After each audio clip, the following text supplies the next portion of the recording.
Sometimes you don't get lost in the world, but in yourself. Your inner compass has long been pointing out in the right direction, but you can't hear it because the roar of expectations, fear and noise is louder.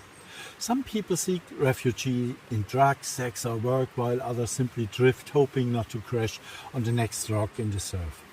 The question is, when will you start listening to yourself again? How do you find your inner compass?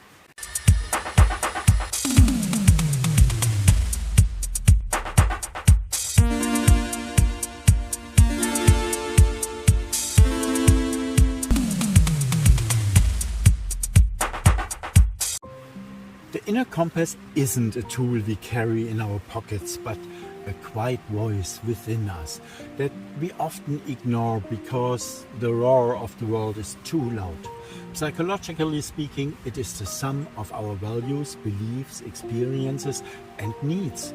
An invisible navigation system that gives us direction when external maps are missing. Philosophically speaking, it is nothing less than a reminder of who we are and what we stand for.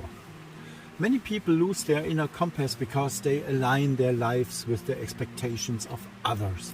They follow seemingly safe paths, career ladders, societal norms, the need of recognition, or because they want to please and love. But as soon as they pause and listen within, they sense the discrepancy, the subtle pull in another direction. Psychologically, this is called cognitive dissonance, the discomfort when our actions are not in alignment with our true self. Finding your inner compass means facing this tension. It takes courage to be honest with yourself, to ask questions we often fear. What do I really want? What does a good life mean to me? What do I expect in a relationship? What inner value do I want to remain true to, even if the world doesn't honor it? Philosophically, the inner compass is like a star sky. The stars don't change their position according to our will. We must learn to read them. This requires silence, sometimes even pain, because only in the darkness of loss or disorientation do the stars truly become visible, like in my case. In the end, the inner compass is not a goal, but an attitude. It is the willingness to value one's own values more than applause, to recognize one's own needs without shame, and to follow one's own path, even if it seems lonely. Psychologically, it gives us stability. Philosophically, it gives us meaning.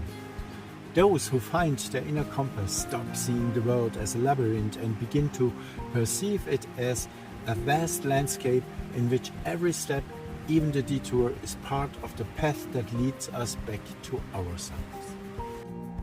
Good morning. It rained the entire night. It started at 7 in the evening till 6:30 this morning. Now everything is really wet and it will take a while until it's dry. At this weather, everything takes so long, and I must admit, I would love just to stay in the tent until the sun is shining again.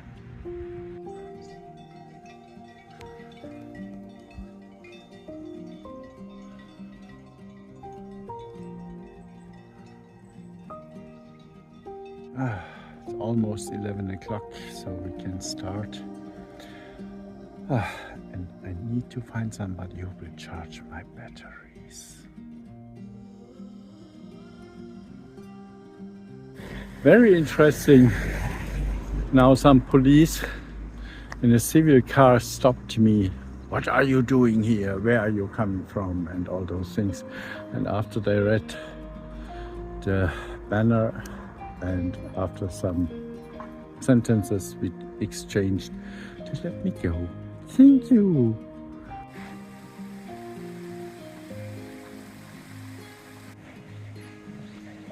Well, I didn't get far today, but it's a nice spot.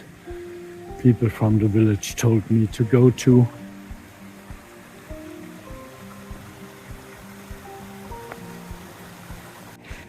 This was super nice because there was a man in the village And he talked a little bit with me, and then he said he will find me a pension or a cheap hotel and he will pay for, but the dog probably have to be outside. And then I thought, nah, this is really not possible. So I came up again and I said, well, this is an assistant dog. He will save my life. And then he talked to some pensions and everybody said no. And I talked to 2 hotels and they spoke English, and that I always say, yeah, but it's an assistant dog. He will rescue my life, otherwise I could die while I'm sleeping. We are very sorry, no dogs. Sure. There is also this old house.